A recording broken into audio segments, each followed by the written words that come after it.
Lulu, and this is I'm Not in the Mood, the podcast where we talk all things pelvic health, mindfulness, and the sex ed you never got. Gonna retake. You're gonna keep rolling. Who? Penis.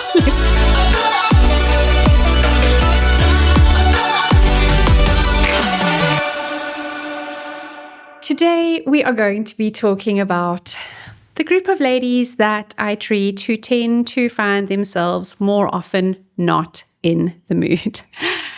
I myself too possibly found myself the least in the mood after having a baby. So if you are in those newborn or toddler trenches and just not really feeling like being intimate with your partner, you need to know that you're not broken and you're not alone. The Gottman study found that 76% of people with children under the age of 3 reported a decrease in relationship satisfaction after the arrival of their children. This is a really, really tough time in terms of our relationships, our emotional connection, but really, really in terms of our physical connection and what's happening in the bedroom. So today we're going to talk about a few different things that could be impacting on you not feeling so in the mood, and a few bits of advice that I could give you for trying to help. So what I will also say though is that while most people are finding themselves not in the mood in this time, there are also a few ladies who are finding themselves more in the mood. So if you are one of those people who is actually feeling more like intimacy in this postpartum period, while it's definitely less common, it is also still normal. So yay if that is you. I was thinking about a lady that I treated in London. I saw her 7 weeks after she'd had her baby. And I asked her, I normally say, we'll say, so have you braved sex yet, braved intimacy? And she said to me, she was like, yeah, actually, the first 4 times it was a little bit uncomfortable, but now it's feeling much better. And I remember I was pregnant with my second at the time, and I was like, oh my goodness, how incredible that you have had sex more than 4 times and you have a 7-week-old. So why are you finding yourself less in the mood? But I think the real question here is actually, why would you not be less in the mood soon after having a baby? So much has changed. You have changed physically. The amount of sleep you are getting has changed. Your whole identity has changed. And I think especially for ladies who've just had their first baby, so much of our purpose and identity often comes from the role that we were playing before we had the baby. So maybe it was within work that you were doing, or charitable work, or perhaps it was in terms of like sport or exercise. But in the same way that we, within ourselves, but also within relationships, change throughout our lives, it would make sense then that sex also changes. So I think many of us are guilty in thinking that sex should just be the one constant that happens, but it's not. Things change in our lives and things change in our sex lives too. So if this is you, to remember, you are not broken and you are not alone. So what if you are actually finding yourself in the mood, but it hurts? So a large number of the ladies that I see that are coming to see me postpartum, it's because they've tried to be intimate and they are finding it really uncomfortable. And there are generally 2 reasons that I see that are contributing or causing ladies to have more discomfort with intimacy. Okay, but maybe we should rewind. Sometimes we are not wanting to be intimate because with all the changes that have come with having this newborn, you might be feeling some resentment towards your partner. And I had a lady recently, she's like, oh my goodness, Lulu, honestly, even his walk is irritating me at the moment. I watched him last night as he took our plates from the table to the sink, and I thought, even your walk is wrong. So of course, when he tried to lean over with his hand to touch me in the bed last night, I just thought there's absolutely no ways. So I think it's also quite normal to be feeling a little bit frustrated with your partner. And if you are feeling like this, try and see if you can communicate. Because as women, foreplay is not in the 2 or 3 minutes before penetration and before physical touch. As Esther Perel likes to say, foreplay begins the moment that last orgasm ends. I had a lady recently, and she said to me, Lulu, I've just not been feeling like it at all. But last week I was watching my husband, and he had our toddler on his hip, and he was laughing and joking with her while he unpacked the dishwasher. And I just saw him so in flow with her, so in tune with her, and doing a job that meant that it was one less job for me. And I thought, oh my goodness, you, my man, are going to get lucky tonight. So it's helpful for us to think, when it comes to this physical connection and intimacy, how much emotional connection have we had in the few weeks leading up to this point? Okay, but say now we are having that good emotional connection and we are finding ourselves in the mood, we are hoping to be intimate, but it hurts. Why is this happening? So the most common reason we see postpartum for discomfort around the vagina is because of hormonal reasons. So at the entrance to the vagina here, these tissues, sorry, that's upside down. These tissues are very reliant on estrogen. So estrogen is what contributes towards our libido. But also, very importantly, estrogen is for lubrication. And so if you are newly postpartum and you are breastfeeding, especially if you are breastfeeding, you likely have lower estrogen. So for milk to be made for your baby, you need prolactin. Prolactin isn't able to be created, to be able to be formed, to make milk if there's too much estrogen. So if you're on the pill, this will be the reason that your gynae or your doctor would have given you a progesterone-only pill, because we don't want to be giving you estrogen while you are breastfeeding, because that might then impact on your breast milk. So estrogen's lower. How might you know your estrogen is lower? Often ladies will say, oh my goodness, I've had a look down there and it's like all shriveled. It looks like a little old lady's labia and vagina. So when we are low in estrogen, the labia tend to shrink back. You can also just have a look at your pubic mound above your pubic bones, and if this is looking a little bit flatter. But you will also know if you are just feeling that much drier, or you are battling with dryness during intimacy. So I say to all my new moms, do not even consider trying to be intimate with your partner for the first time without all the lube. If lube isn't enough and you're still struggling with feelings of dryness and discomfort, then it can be really, really helpful to get some vaginal estrogen. Okay, but now I've just said to you, you're not allowed to have estrogen if you're breastfeeding. Thankfully, vaginal estrogen is a super, super low dose, and because it is applied locally to the vaginal tissue, so either with a cream just around and inside, or with a pessary that goes inside, it's a very, very low dose, and it tends to stay in the tissues just around your genitals, which means that there's not a big systemic absorption, so it doesn't affect your breast milk. So if you are feeling like lube is not enough and you are battling with discomfort and dryness, then it can be really, really helpful to get some vaginal estrogen. So speak to your doctor or your midwife about getting some of this. So that's number one. These are the ladies that are saying it like stings or it just feels dry like sandpaper, and it's often that the discomfort is more around the actual entrance here. Also, if you've had a vaginal birth and had any tearing or any stitches, it can sometimes be that the scar tissue is a little bit irritating. And again, a little bit of vaginal estrogen there can be helpful, but also just bringing your finger there and just giving it a little massage, just moving the skin over the underlying tissue can be really, really helpful. Okay, so number one, low estrogen, dryness, sandpaper, burning, discomfort. The second reason that we see ladies battling with discomfort with intercourse postpartum is because these muscles of the pelvic floor have become too tight. Now I use the word tight in inverted commas. We talk about them being too tight or too overactive. And what I explain to ladies is the muscles in the pelvic bowl, so you can see where they run here. So they attach at the pubic bone in the front, to the tailbone at the back, and then to the sit bones on either side. We've got 3 openings in the pelvic floor. We've got the urethra, which is where your urine comes out. We've got the vaginal opening. We've got then the perineum and the anus here. So The pelvic floor muscles are like any other muscle in the body. They need to be able to fully contract, but also to fully relax to work to the best of their ability.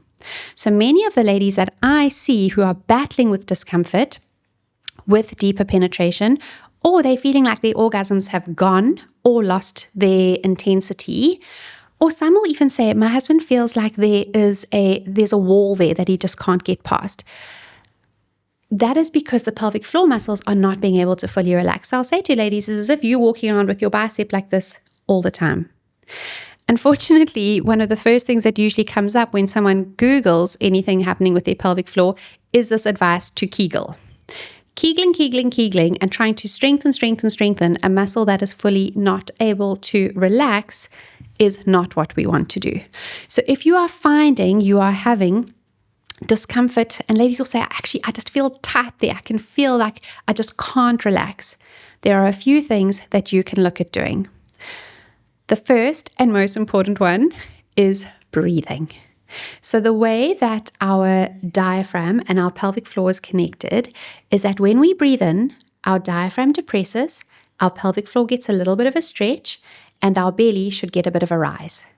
So if you're newly postpartum, even just do this as a little test on yourself. I want you to put one hand above your belly button and one hand below. And I want you to breathe in and out. Okay, so now I want you to be aware of what direction your hands are going. Breathing in for me and breathing out. Now what should happen is when you breathe in, your belly should rise. Both your hands should travel away from your spine.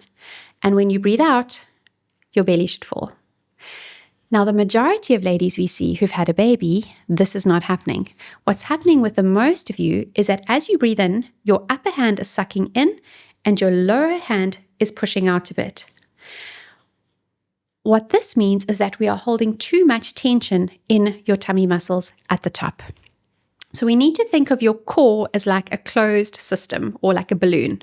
So we've got diaphragm at the top, tummy muscles in the front, pelvic floor muscles at the back, pelvic floor muscles at the bottom, back muscles at the back. So it should be that as we inhale, diaphragm depresses, belly rises, and with that belly rise, we get a nice little stretch of the pelvic floor. So if when you did your little breathing check now, you could feel your belly was actually pulling in instead of pushing out, that usually would indicate that you're not getting enough of a stretch of your pelvic floor. So how can you fix this? Let go your belly. Put your hands on your upper tummy and now try and breathe into your hands. Breathe in, belly rises. Exhale, belly falls. This lovely little breath into your belly is going to help give a little stretch of your pelvic floor. Most of us, after having a baby, are a little bit self-conscious of the way our belly looks, so we are subconsciously pulling our tummies in. And I say this to the ladies I treat all the time. I teach this all day, and yet I check in with myself, and I'm very often by myself in the car, but still subconsciously pulling my stomach in and lifting the muscles of my pelvic floor. Check in during the day, sense into your body, soften belly, soften around your bum. That is going to allow those pelvic floor muscles that have been holding like this to be able to let go and lengthen and move more easily through their full available range and make it easier and more comfortable to have penetrative intercourse. What else can contribute to a tight or overactive pelvic floor? Constipation. Constipation is the most underrated epidemic of our society. I feel like almost every person I treat is constipated. Women are constipated, the men are constipated, and children, the biggest cause of incontinence and bedwetting is constipation. So I feel like every child is constipated. So why does constipation have such an impact on the pelvic floor, and how could this poop sitting in your rectum over an extended time be impacting on your ability to have comfortable sex? Well, the thing is, poop's heavy. So when it's sitting there over time, your pelvic floor muscles are having to contract to be able to hold it there. I say to ladies all the time, the most important thing you can be doing every day, and it's really a good indicator of where you are in your life, is doing a soft poo without straining. So if you are listening to this and you think, oh gosh, actually, I probably am a little bit constipated, I want you to make sure you're having enough water, make sure you're having enough fruit, veg, and fiber, and then taking a stool softener. If you need one, chat to your doctor about this. Use a footstool when you're sitting on the loo. Mother Nature made us to squat, to poo, squat on the floor to poo, and not to sit with our hips and knees at 90 degrees. If you're sitting on a toilet with your hips and knees at 90 degrees, and most toilets are getting taller now as our population ages, loos are getting higher, this muscle here that wraps around your rectum is in a bit of a state of tension. Simply putting our feet on a stool so that our knees are higher than our hips allows this muscle to let go, and then it's easier for us to be able to do a poo. What else can you do for a very tight or overactive pelvic floor? Any stretching that we are doing that is stretching into the hips or stretching into the inner thighs or stretching into the glutes is also helpful for stretching the pelvic floor. There is such close proximity of all the organs within our pelvis and all these muscles around that there's often a lot of a crossover and talk between the different nerves between all of these. And so we know if we can be doing something like stretching the hip flexors, stretching the glutes, stretching the inner thighs, it is really helpful to be able to sense into and relax the pelvic floor muscles too. We also know that the pelvic floor muscles are very much connected to where we are emotionally and mentally. So they did a study where they got women to watch scary movies, and they put EMG muscle readers on the muscles of the trapezius, upper shoulders here, and also on the muscles around the pelvic floor. And as the ladies got scared in the movies and their shoulders went up, guess what else tightened? Muscles of the pelvic floor tightened too.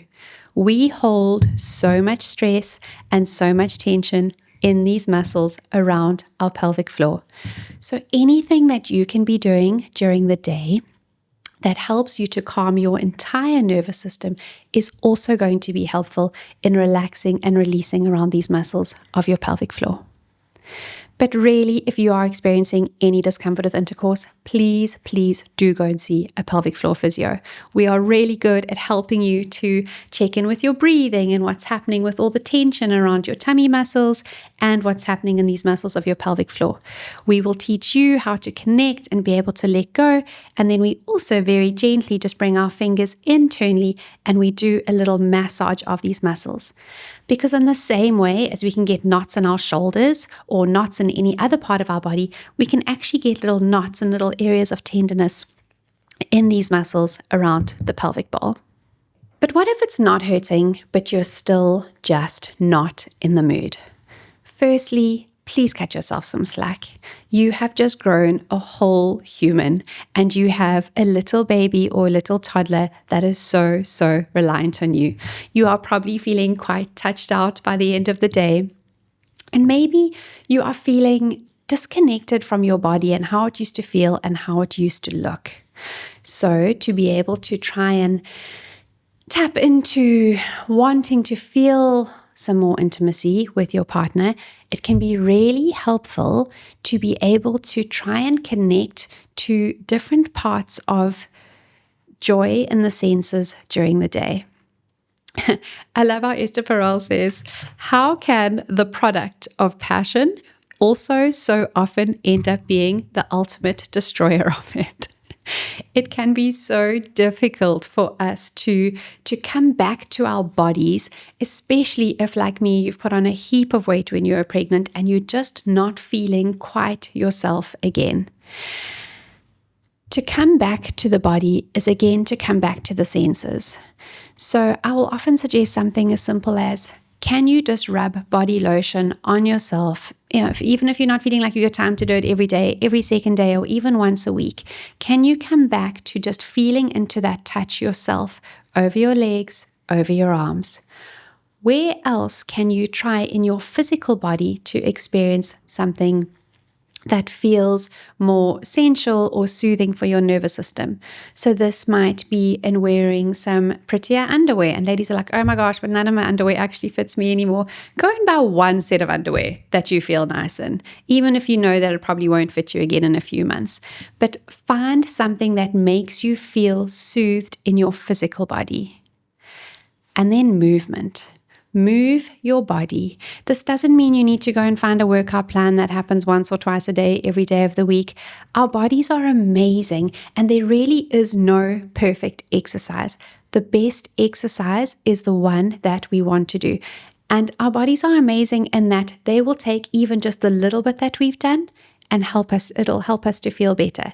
So going for a walk, or something I get all my new moms to do, is to do 20 squats when you're brushing your teeth.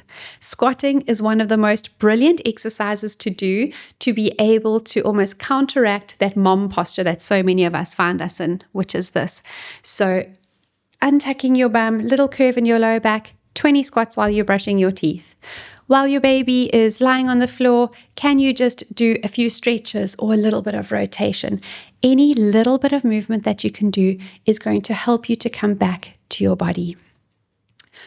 Where have your senses been treated in the day? Have you tasted a lovely cup of coffee? Have you listened to some bird song or put some music on? Have you smelt something lovely? And very often we have, but we just haven't been able to slow down and pay close attention to that sensation. So often, if we are able to find something that used to bring us joy, and often we don't have the time to be able to invest as much time as we would like to it as we did before we had the baby. Even just a little bit helps to just ignite some of that more creative sensual fire within us. I had a lady last week who says, Lulu, my thing is painting. I used to always paint these big, beautiful oils. But now, honestly, the thought of having time to be able to get all of it out, the baby's going to have woken up or need a feed or need a change or something. So we got her to go downstairs after the session to the P&A, and she bought a tiny little sketchbook, and I said, can you just do a little 2-minute drawing a day? And then she actually sent me a message 2 days later. She was like, oh my goodness, yes, I have done a few 2-minute drawings, and look, I actually bought some watercolors. I've realized that I don't have time to be doing big oils for now, but I've bought some watercolors, and I've been able to just add a little bit of color to this too. Does being creative and finding your joy mean you have to be an artist? No. Being creative and finding your joy is finding anything little that you can do in the day that is not for survival mode. Anything small. So I had another lady last week who she arrived and she had this big, beautiful ribbon in her hair and she'd done her makeup. And I was like, oh, you look beautiful.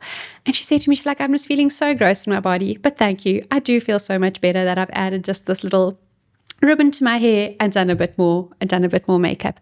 It's helping me to feel more into my physical self.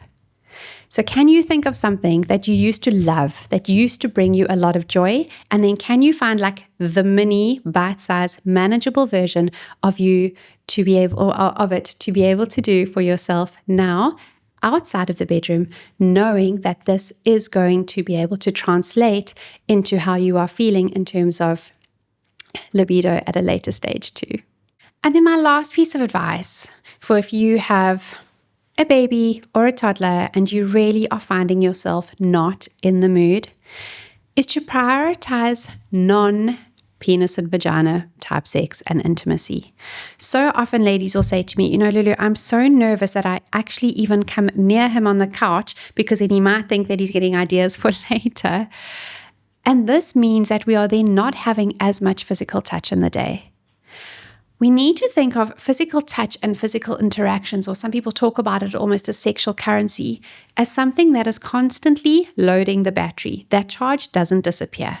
So that little bit of a cuddle or the kiss, hello, goodbye, it doesn't then dissipate to nothing. It actually is loading up that sexual tension and that sexual battery for a later stage. So again, this comes down to communication. So I was reading an article last week that said that couples who were too exhausted to be intimate, because let's be honest, I'm talking a lot here about, the woman not feeling like it and the man does. Most of the dads we see these days are so hands-on and so involved, they are exhausted too. And I've had a few new moms recently who've said, Lulu, I'm actually up for it, but he is exhausted or he is so stressed. So anyway, this article last week talked about how Couples who were exhausted but talked about what they would like to do, so communicated to each other about what they would like to do together, should they have the energy to, actually reported higher levels of sexual satisfaction. So again, this comes back to communication and saying to your partner, I'm sorry, I really wish I had more energy to be doing this, but in this big change of life, and remembering that sex isn't the one that stays constant while everything else is changing, in this season, I just don't have the capacity to. Seeing if you can then prioritize other touch, not necessarily sensual or sexual touch, but feeling that connection and that closeness. So we know touch is so important for us as humans. And if we just look at some of the research that's been done around with babies and children who were given all their nutritional needs, and they were given what they needed in terms of food and warmth, but they didn't receive touch, just how terrible that was for their overall well-being. And same in the elderly. They've done studies where they've looked at older people in care homes who were receiving touch versus the ones that were not receiving touch but were receiving their other basic needs. And the ones who were receiving touch generally were doing better overall. So not prioritizing penis and vagina equals ejaculation sex as your primary sense of connection, and just seeing where can we bring in more gentle, non-threatening touch in the day. So thank you for joining me. I hope that some of these were helpful for you. And just to remind you again, if you are finding yourself not in the mood, you are not broken, and you are certainly not alone.